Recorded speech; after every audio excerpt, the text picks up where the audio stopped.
Numbers chapters 15 through 16. The Lord instructed Moses, "Speak to the Israelites and tell them, when you enter the land I am giving you to settle in, and you make a food offering to the Lord from the herd or flock, either a burnt offering or a sacrifice, to fulfill a vow, or as a free will offering, or at your appointed festivals, to produce a pleasing aroma for the Lord. The one presenting his offering to the Lord is also to present a grain offering of 2 quarts of fine flour mixed with a quart of oil. Prepare a quart of wine as a drink offering, and with the burnt offering or sacrifice of each lamb. If you prepare a grain offering with a ram, it is to be 4 quarts of fine flour mixed with a third of a gallon of oil. Also present a third of a gallon of wine for a drink offering as a pleasing aroma to the Lord. If you prepare a young bull as a burnt offering or as a sacrifice to fulfill a vow or as a fellowship offering to the Lord, a grain offering of 6 quarts of fine flour mixed with 2 quarts of oil is to be presented with the bull. Also present 2 quarts of wine as a drink offering. It is a food offering, a pleasing aroma to the Lord. This is to be done for each ox, ram, lamb, or goat. This is how you are to prepare each of them, no matter how many. Every Israelite is to prepare these things in this way when he presents a food offering as a pleasing aroma to the Lord. When an alien resident resides with you, or someone else is among you and wants to prepare a food offering as a pleasing aroma to the Lord, he is to do exactly as you do throughout your generations. The assembly is to have the same statute for both you and the resident alien as a permanent statute throughout your generations. You and the alien will be alike before the Lord. The same law and the same ordinance will apply to both you and the alien who resides with you. The Lord instructed Moses, "Speak to the Israelites and tell them, after you enter the land where I am bringing you, you are to offer a contribution to the Lord when you eat from the food of the land. You are to offer a loaf from your first batch of dough as a contribution. Offer it just like a contribution from the threshing floor. Throughout your generations, you are to give the Lord a contribution for the first batch of your dough.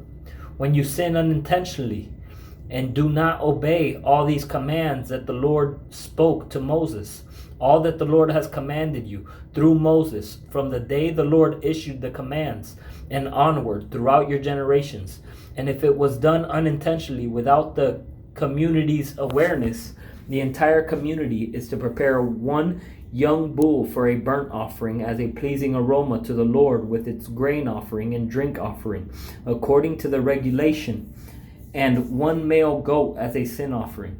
The priest will then make atonement for the entire Israelite community so that they may be forgiven, for the sin was unintentional.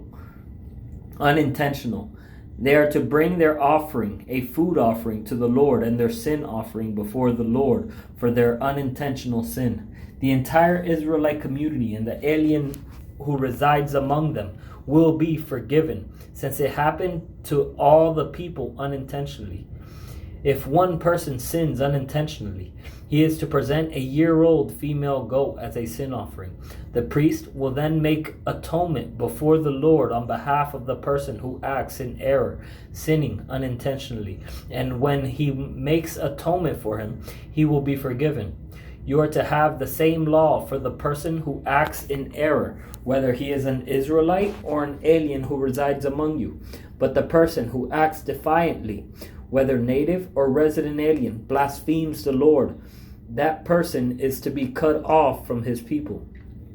He will certainly be cut off because he has despised the Lord's word and broken his command. His guilt remains on him. While the Israelites were in the wilderness, they found a man gathering wood on the Sabbath day. Those who found him gathering wood brought him to Moses, Aaron, and the entire community. They placed him in custody because it had not been decided what should be done to him. Then the Lord told Moses, The man is to be put to death. The entire community is to stone him outside the camp.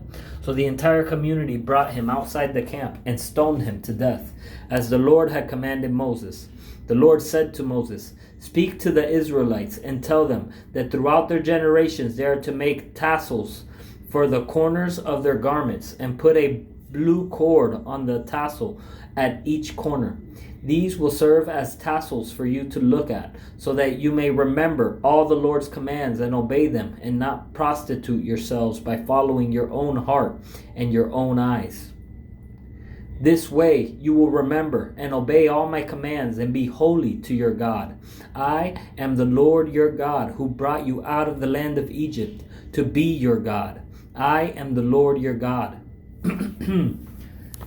Now Korah, son of Ithar, son of Kohath, son of Levi, with Dathan and Abiram, sons of Eliab, and On, son of Peleth, sons of Reuben, took 250 prominent Israelite men who were leaders of the community and representatives in the assembly, and they rebelled against Moses. They came together against Moses and Aaron and told them, "You have gone too far. Everyone in the entire community is holy, and the Lord is among them. Why then do you exalt yourselves above the Lord's assembly?" When Moses heard this, he fell face down. Then he said to Korah and all his followers, "Tomorrow morning the Lord will reveal who belongs to him, who is set apart, and the one he will let come near him. He will let the one he chooses come near him. Korah, you and all your followers are to do this. Take fire pans, and tomorrow place fire in them, and put incense on them before the Lord. Then the man the Lord chooses will be the one who is set apart. It is you Levites who have gone too far." Moses also told Korah, "Now listen, Levites. Isn't it enough for you that the God of Israel has separated you from the Israelite community to bring you near to himself, to perform the work at the Lord's tabernacle, and to stand before the community to minister to them? He has brought you near, and all your fellow Levites who are with you, but you are pursuing the priesthood as well. Therefore, it is you and all your followers who have conspired against the Lord. As for Aaron, who is he that you should complain about him?" Moses sent for Dathan and Abiram, the sons of Eliab, but they said, "We will not come. Is it not enough that you brought us up from a land flowing with milk and honey to kill us in the wilderness? Do you also have to appoint yourself as ruler over us? Furthermore, you didn't bring us to a land flowing with milk and honey, or give us an inheritance or of fields and vineyards. Will you gouge out the eyes of these men? We will not come." Then Moses became angry and said to the Lord, "Don't respect their offering. I have not taken one donkey from them or mistreated a single one of them." So Moses told Korah, "You and all your followers are to appear before the Lord tomorrow. You, they, and Aaron. Each of you is to take his fire pan, place incense on it, and present his fire pan before the Lord. 250 fire pans. You and Aaron are each to present your fire pan also. Each man took his fire pan, placed fire in it, put incense on it, and stood at the entrance to the tent of meeting along with Moses and Aaron. After Korah assembled the whole community against them at the entrance to the tent of meeting, the glory of the Lord appeared to the whole community. The Lord spoke to Moses and Aaron, "Separate yourselves from this community, so I may consume them instantly." But Moses and Aaron fell face down and said, God, who gives breath to all, when one man sins, will you vent your wrath on the whole community? The Lord replied to Moses, "Tell the community, get away from the dwellings of Korah, Dathan, and Abiram." Moses got up and went to Dathan and Abiram, and the elders of Israel followed him.